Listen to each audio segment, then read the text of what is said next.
one of these was buried by its own studio, despite being one of the finest American films of the decade. One became a cult classic in Japan while remaining virtually unknown in the country where it was made, and one was dismissed as too strange on release, and is now recognized as a masterpiece of visual storytelling. Number 13, The King of Comedy, 1982. Hello? Hello, you must be Jono. Yes. Don't ask me to do 6 weeks. I can't take over the show for 6 weeks. I can't even take over. Martin Scorsese made this one for 20th Century Fox with a budget of approximately $19 million and delivered what remains his most underrated and most prophetic film. A pitch-black comedy about celebrity obsession and the media's creation of fame that predicted reality television, social media narcissism, and the complete collapse of boundaries between public and private life. Robert De Niro plays Rupert Pupkin, a failed comedian who kidnaps talk show host Jerry Langford, played by Jerry Lewis, to extort a spot performing on his show.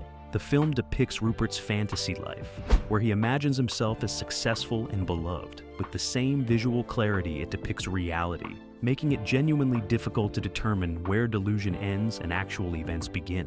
What makes The King of Comedy essential rediscovery is how accurately it predicted contemporary celebrity culture decades before that culture existed.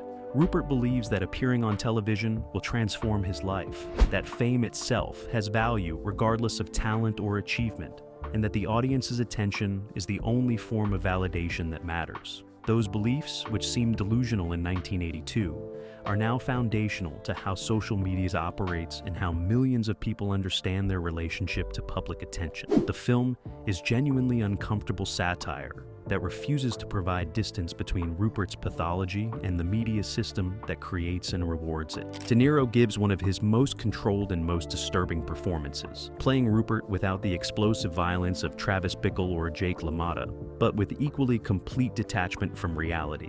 Jerry Lewis, cast against type as the exhausted professional surrounded by people who want things from him, provides the film's emotional center. The final sequences in which Rupert achieves the fame he sought through kidnapping and becomes genuine celebrity as a result of his crime prove so prescient about how media rewards transgression that the film feels more relevant now than when it was released. Fox released it with minimal confidence, and it made only approximately $2.5 million domestically, disappearing quickly despite strong critical reception. Scorsese has called it one of his favorites and one of his most personal films, using Rupert's obsession with fame as mirror for his own relationship to success and recognition.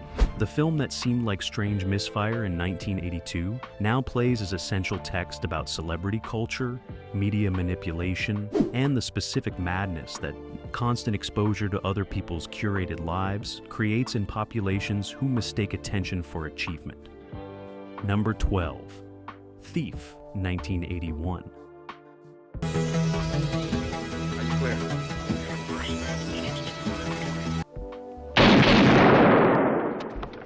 Michael Mann made this one for United Artists as his feature debut, with a budget of approximately $5.5 million, and delivered the most visually sophisticated and most thematically complex crime film of the early 1980s. James Caan plays Frank, a professional safecracker who wants to complete one final job and retire to domestic life with his girlfriend Jessie, played by Tuesday Weld. The film follows Frank's discovery that extracting himself from criminal life is impossible because the systems he operates within will not release him, and that the domestic dream he pursues is as much fantasy as the idea that he controls his own fate. What makes Thief essential rediscovery is Mann's complete visual control and his understanding that crime films could address serious themes about capitalism, labor, and the impossibility of escape from systems that commodify human beings.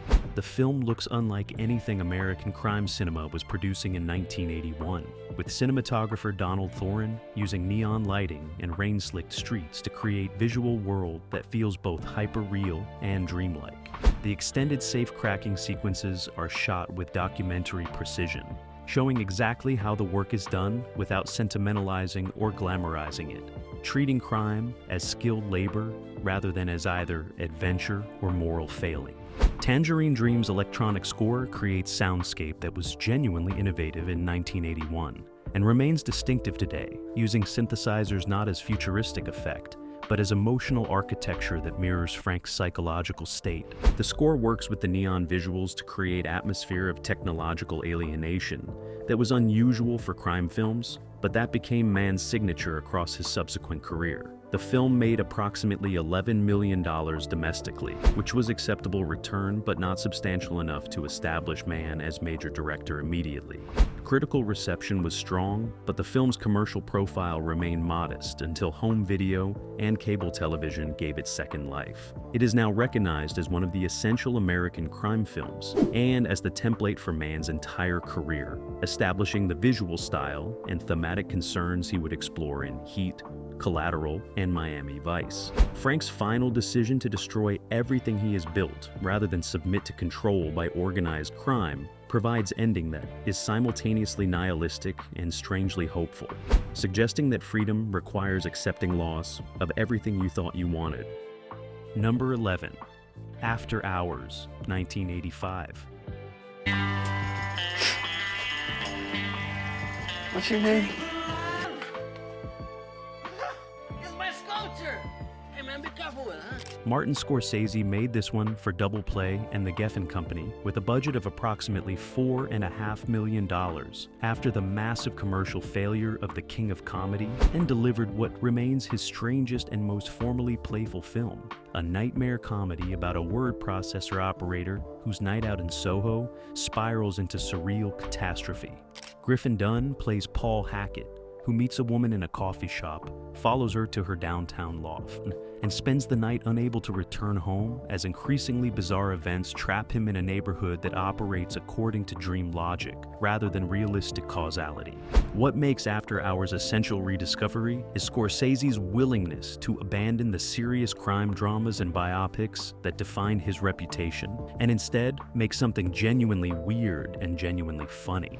The film operates as anxiety dream about social awkwardness and urban alienation, with every interaction Paul has making his situation worse, and every attempt to solve his problems creating new complications.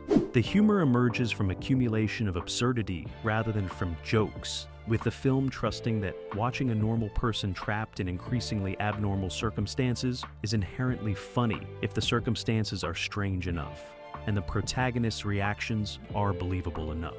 Michael Ballhaus shot it with expressionistic lighting and canted angles that make Soho feel genuinely threatening, despite being simply an arts neighborhood where nothing particularly dangerous actually happens. The visual style emphasizes Paul's psychological state, making the familiar feel alien through camera placement and lighting choices that strip away the comfortable distance between observer and environment. The supporting cast, including Rosanna Arquette, Linda Fiorentino, Terry Garr, and John Hurd, create characters just strange enough to be unsettling, without tipping into complete unreality. The film won Scorsese the Best Director award at Cannes and received strong critical reception, but made only approximately $10.5 million domestically. It has subsequently developed a devoted following, and is now recognized as one of Scorsese's most inventive and most underrated films, demonstrating his range beyond the crime and violence that dominated his reputation. The film that felt like minor curiosity in 1985 now plays as essential Scorsese, showing his willingness to experiment and his understanding that cinema could generate genuine anxiety through formal technique and sustained commitment to nightmare logic. Thupst. Number 10. Mishima. A Life in 4 Chapters, 1985.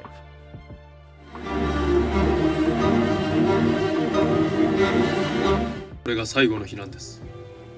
もう両親にもあいつにも。 Paul Schrader directed this one for American Zoetrope, FilmLink International, and Lucasfilm, with a budget of approximately $5 million, and delivered what remains the most formally radical biographical film ever produced by American filmmakers. A movie about Japanese writer Yukio Mishima that uses 3 separate visual styles to depict 3 separate narrative strands, without ever explaining how they connect or providing comfortable synthesis. The film follows Mishima's final day as he prepares for ritual suicide, his biographical past rendered in black and white, and dramatizations of his novels presented in highly stylized color sets designed by Eiko Ishioka that look like nothing else in American cinema. What makes Mishima essential rediscovery is Schroeder's complete rejection of conventional biographical filmmaking in favor of something that treats its subject's art as equally important as his life, giving the fictional dramatizations the same weight and the same runtime as the documentary biography. The film trusts audiences to understand Mishima through his novels as much as through his actions, which is formally sophisticated approach that most biopics would never attempt. The three strands never fully converge, leaving audiences to construct their own understanding of how Mishima's life, his art, and his final political action relate to each other. Philip Glass's minimalist score operates as the film's unifying element, creating musical continuity across the three visual styles and three narrative strands. The score gives the film emotional coherence that the deliberately fragmented structure might otherwise lack, allowing Glass's repetitive patterns to create the emotional architecture that conventional plotting usually provides.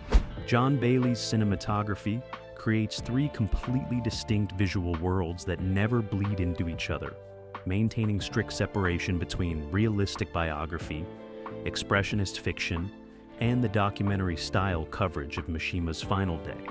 The film was refused distribution in Japan, where Mishima's right-wing politics and his ritual suicide remain controversial decades after his death. American distribution was limited, and the film made less than $1 million domestically despite enthusiastic critical reception.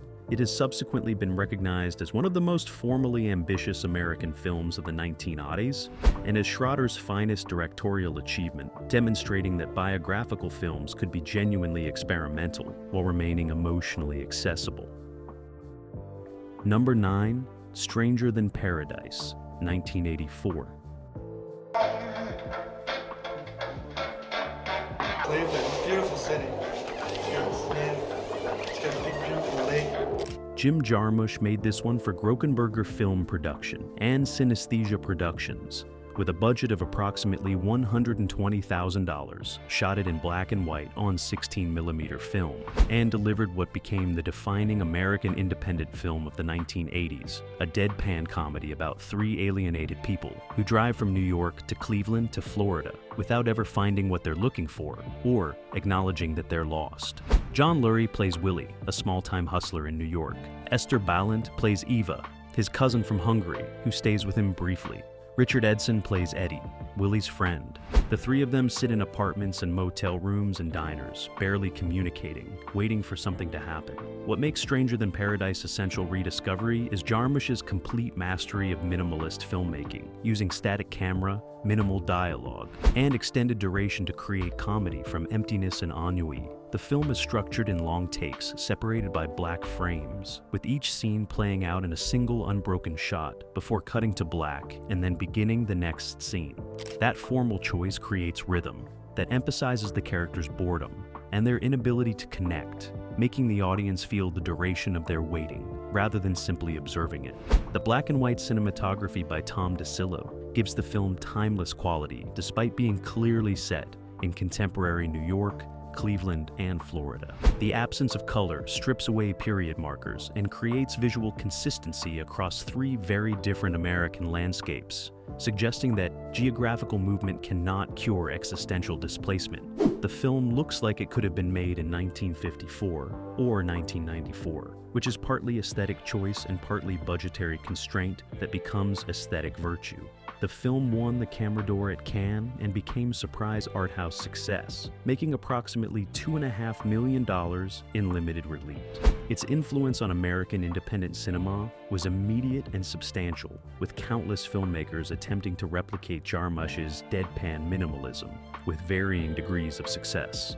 The film demonstrated that cinema stripped to essentials, camera, and actors and time could be genuinely funny and genuinely moving without conventional plot or character development.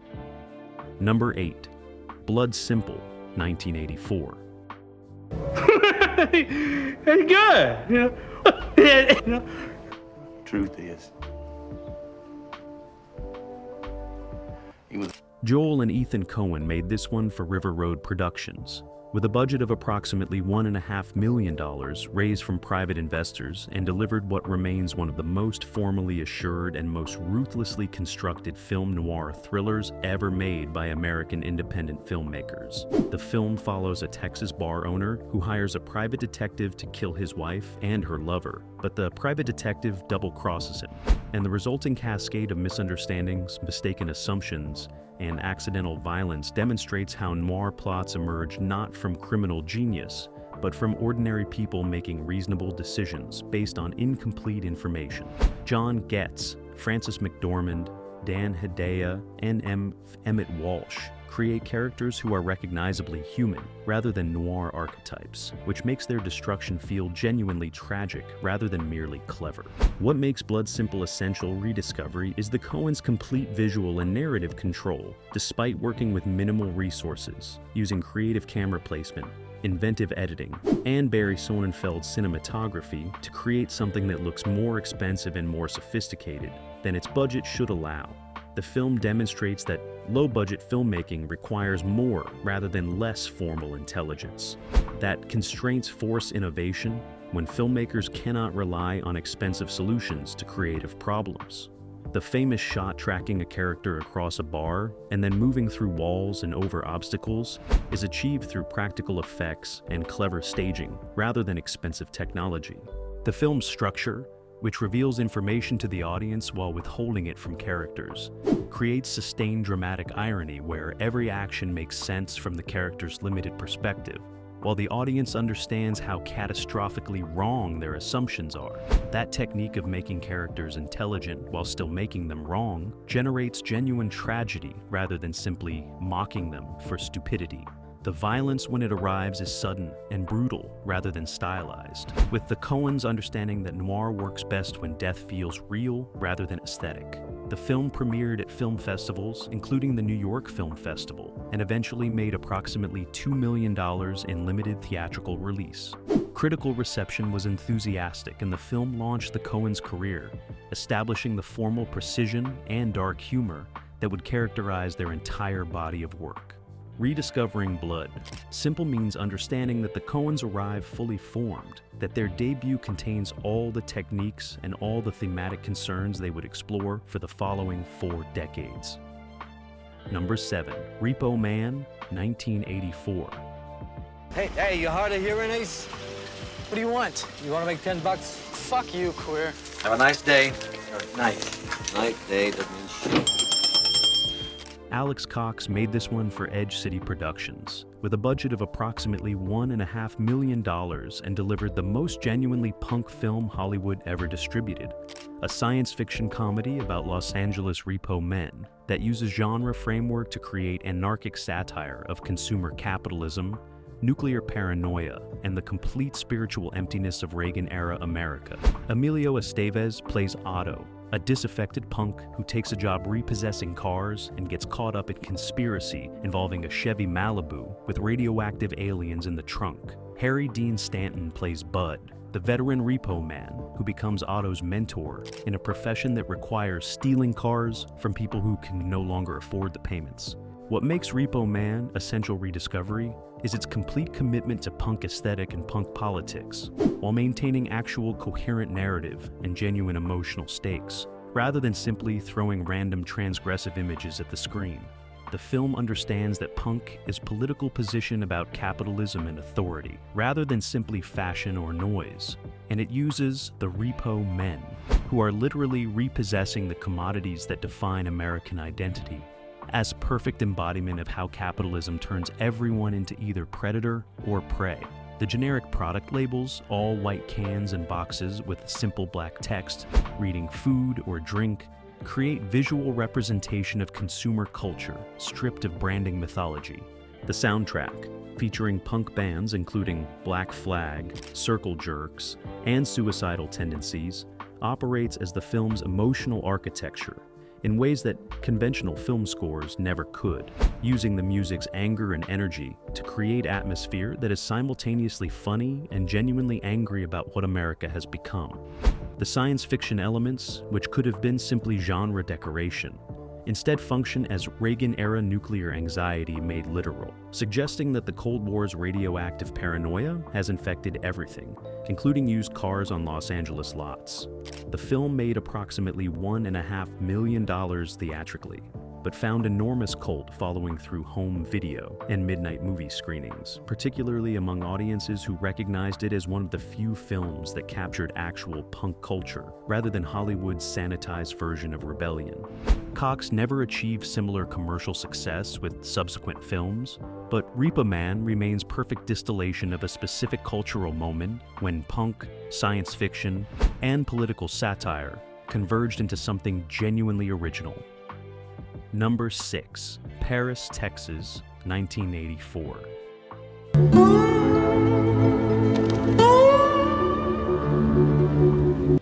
Is anything you want to talk about? I'll just listen, all right? Wim Wenders made this German-French co-production for Road Movies Film Production, Argos Films, and Westdeutscher Rundfunk with a budget of approximately $1.5 million and delivered what remains the most emotionally devastating film about American masculinity, family abandonment, and the specific damage silence inflicts on relationships that cannot survive without communication. Harry Dean Stanton plays Travis, who emerges from the desert after 4 years missing and must reconnect with his brother, his young son, and eventually with his wife Jane, played by Nastasia Kinski, who he drove away through jealousy and obsession. The film follows Travis's slow, painful relearning of how to be human and how to be a father to a son who barely remembers him. What makes Paris, Texas essential rediscovery is Wenders' patient observation of how broken people attempt repair without ever forcing sentiment or offering false hope, trusting that watching Travis simply exist in the world is sufficient drama if the performance and the cinematography create genuine emotional reality. Robbie Miller's cinematography renders the American Southwest and urban Texas with such attention to light and landscape that the locations become emotional terrain rather than mere settings, using the emptiness of the desert and the neon alienation of Houston to mirror Travis's interior state. Ry Cooder's slide guitar score is one of the finest in American cinema, creating soundscape that is simultaneously melancholy and hopeful, using simple melodic phrases that repeat and develop across the film's nearly 2.5 hours. The music works with the visuals to create atmosphere of genuine loneliness that most films would mitigate through dialogue or plot, but Wenders trusts silence and space and Cooder's guitar to communicate what words cannot. The film's climax, set in a peep show booth where Travis and Jane finally communicate through one-way glass and intercom after years of separation, is one of the most emotionally precise and most devastating reconciliation scenes in cinema. The physical barrier between them, the inability to see each other while speaking, becomes perfect metaphor for how emotional distance persists, even when people want desperately to connect.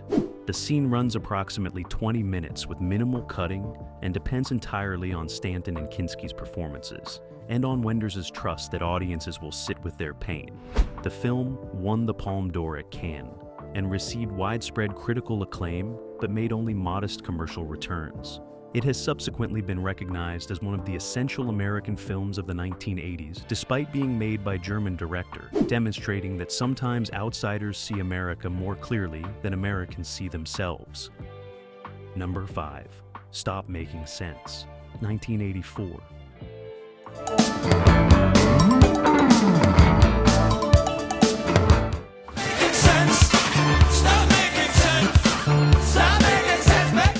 Jonathan Demme directed this concert film documenting Talking Heads, performing at the Pantoges Theater in Hollywood, with a budget of approximately $1.5 million and delivered what remains the finest concert film ever made. A movie that understands live performance as theatrical construction rather than as documentary capture, and that uses cinema's capacity for framing and editing to enhance rather than simply record what the band achieved on stage. The film begins with David Byrne alone on a bare stage with a boombox playing a drum track, performing Psycho Killer solo, and gradually adds band members and equipment and lighting and dancers until the stage transforms from empty space into fully realized theatrical environment that is simultaneously spontaneous performance and carefully choreographed spectacle.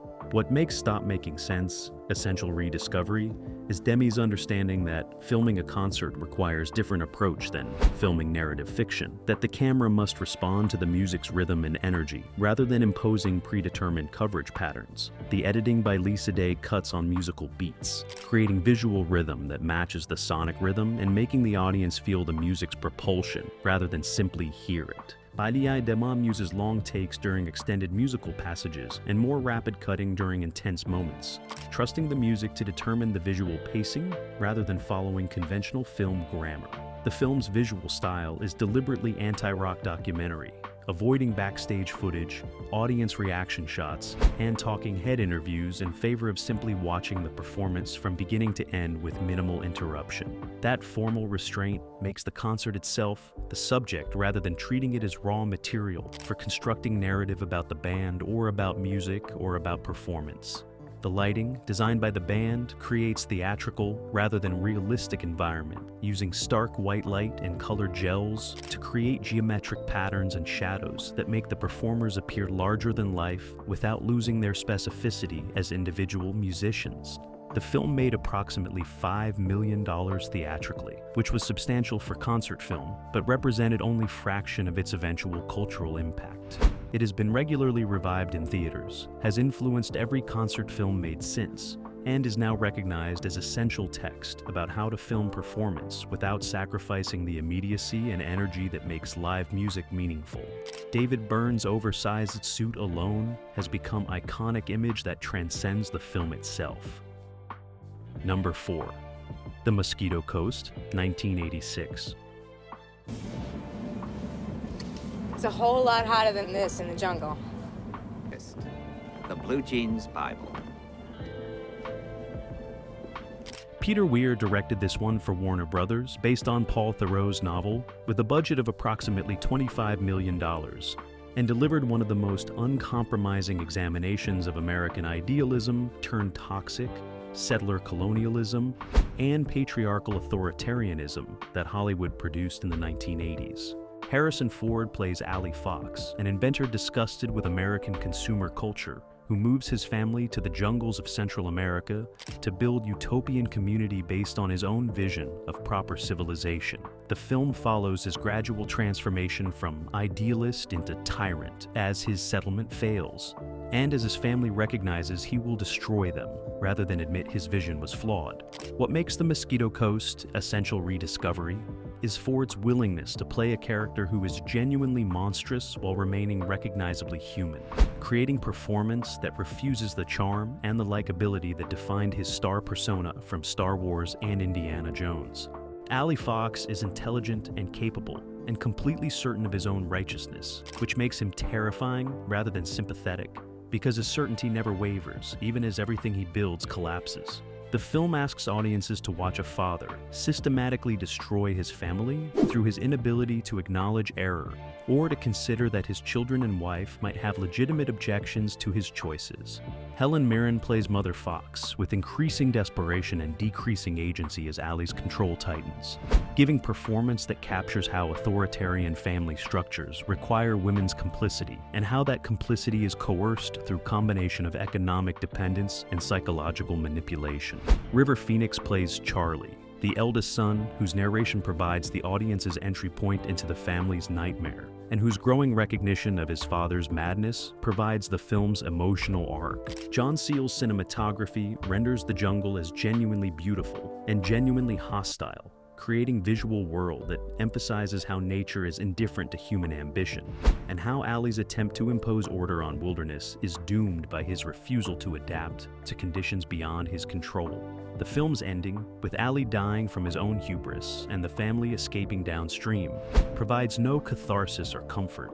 It's simply documenting the end of this patriarch and the family's uncertain future without him.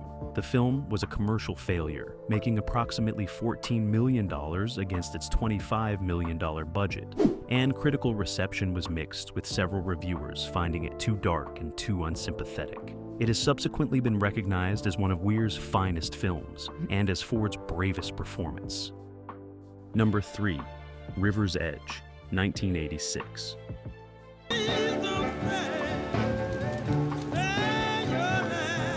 not to sell you guys beer after 2 o'clock in the morning. Well, I'm here to turn back the time.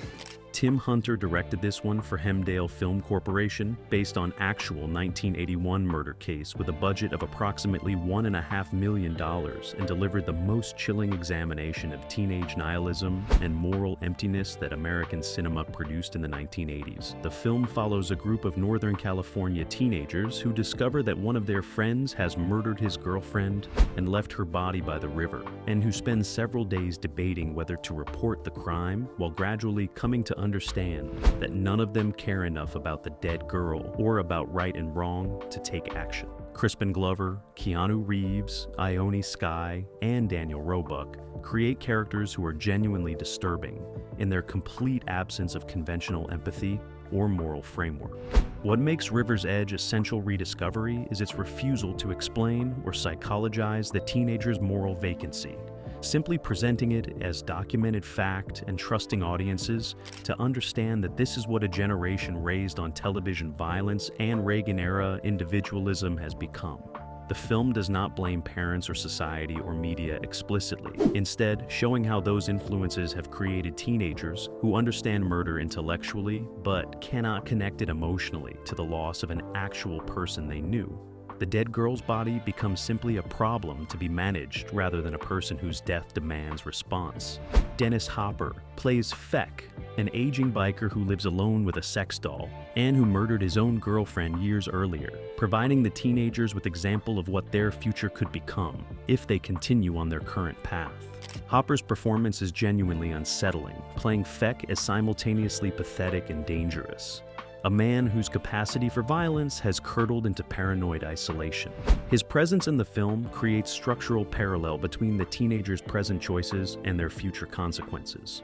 The film's visual style, shot by Frederick Elmes, uses the Northern California landscape with its forests and rivers to create contrast between natural beauty and human ugliness, showing that environment cannot redeem or transform people who have lost the capacity to respond to beauty or to death. The teenagers sit by the river, where their friend's body lies, and simply talk, unable to feel anything substantial enough to compel action.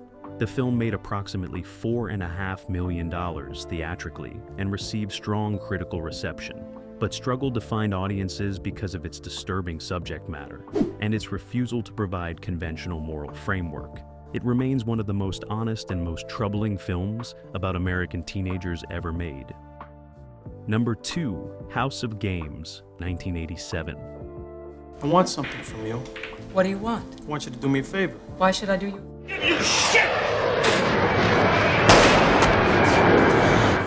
David Mamet wrote and directed this one for Filmhouse and Orion Pictures as his directorial debut with a budget of approximately $5 million, and delivered the most formally precise and most intellectually satisfying con game thriller American cinema, produced in the 1980s.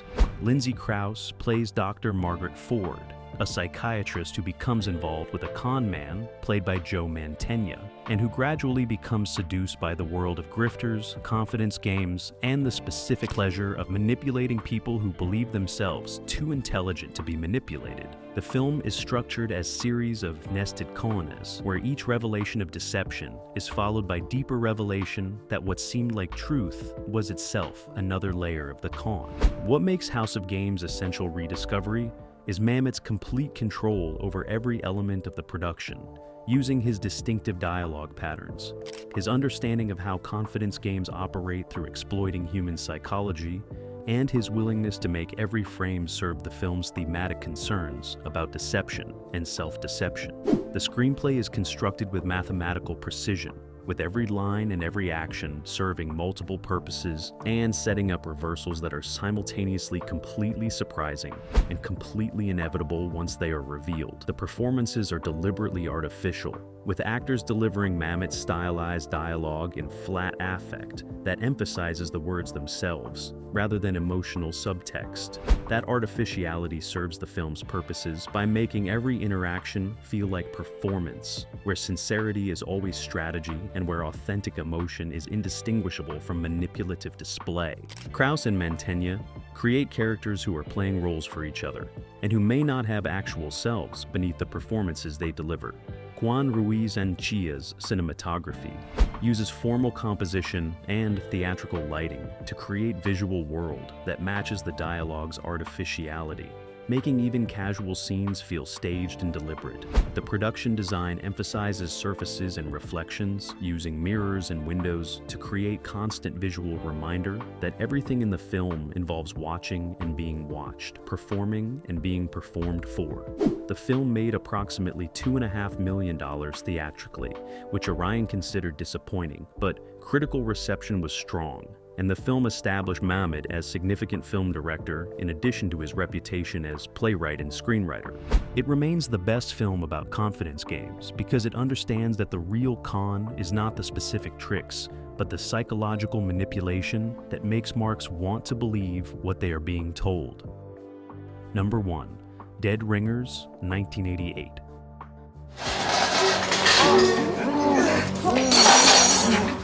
David Cronenberg made this one for The Mantle Clinic, Two Limited Partnership, Telefilm Canada, and Morgan Creek Productions, with a budget of approximately $15 million, and delivered what remains his most emotionally devastating and most psychologically complex film, a movie about twin gynecologists who share everything including sexual partners until one of them falls in love with an actress and the bond between the brothers begins to deteriorate.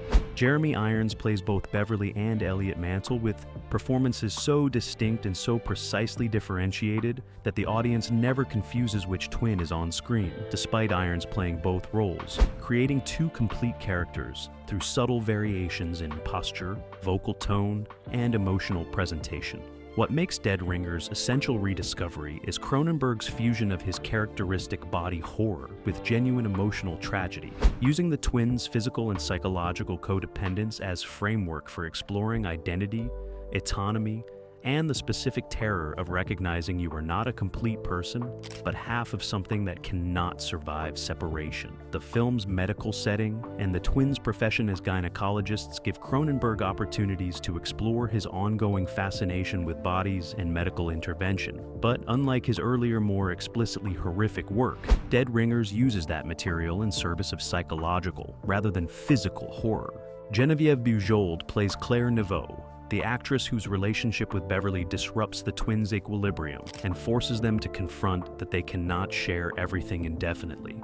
Her performance creates a character who is damaged herself, unable to have children due to gynecological abnormalities that the twins find fascinating, and whose damage attracts the twins specifically because it mirrors their own inability to exist as complete individuals. The relationship that develops is genuinely moving and genuinely doomed, because Beverly's attempt to be with Claire exclusively requires abandoning Elliot, which both twins recognize is impossible. The film's visual style, shot by Peter Suschitzky, uses deep reds and clinical whites to create color palette that is simultaneously beautiful and unsettling, making the medical environments feel both sterile and organic. The famous gynecological instruments that Beverly designs for operating on mutant women, created by Cronenberg himself, are genuinely disturbing sculptures that look like surgical tools designed by someone who has lost the ability to distinguish healing from harm. The film made approximately $8 million theatrically, losing money against its budget, but received widespread critical acclaim and has subsequently been recognized as Cronenberg's masterpiece. The film where his thematic obsessions achieved perfect fusion with genuine emotional depth and narrative sophistication. These 13 films were buried by studios, ignored by audiences chasing blockbusters, or dismissed as too strange for mainstream tastes. Critics recognized several as masterpieces, but commercial success eluded them. Decades later, they've been vindicated by time and by filmmakers who studied them obsessively. The 1980s produced more than just Spielberg and Lucas. These films prove it.